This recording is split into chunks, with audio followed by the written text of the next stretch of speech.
Hi, I'm Hadas from Canva. Welcome to my channel and to the Canva Snacks, a series of bite-sized tutorials in less than 5 minutes to teach you how to use Canva at its best. Please subscribe so you'll get notified every time a Canva snack is uploaded to the channel, and you're most welcome to also join my Facebook community called Canva.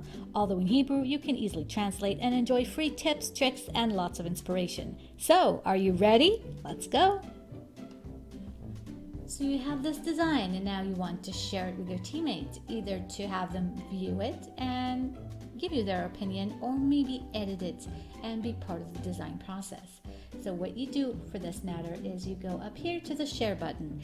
This share button is not your download button. This is anything but the download.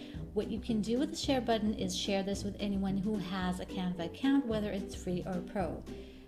The way it works is you click on share, and then you can either click someone's email or pick them from your team list.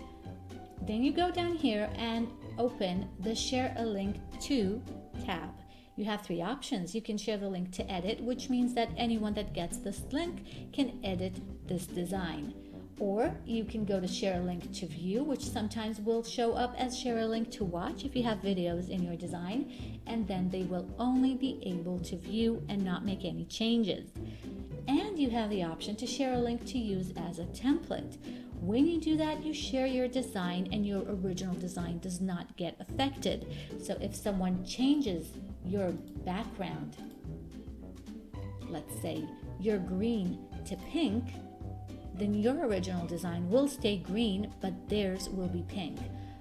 On the other hand, if you share a link to edit, any changes that are made on your design will affect your same designs. So make sure you pick the right choice when you share something with someone. That's it. I hope you enjoyed the snack. Now, if you don't own a Pro account and you'd like to give it a try, I will be very happy to give you 45 days to try out Canva Pro for free. No strings attached. You'll find the link in the comments below. I'll see you all next time. Bye!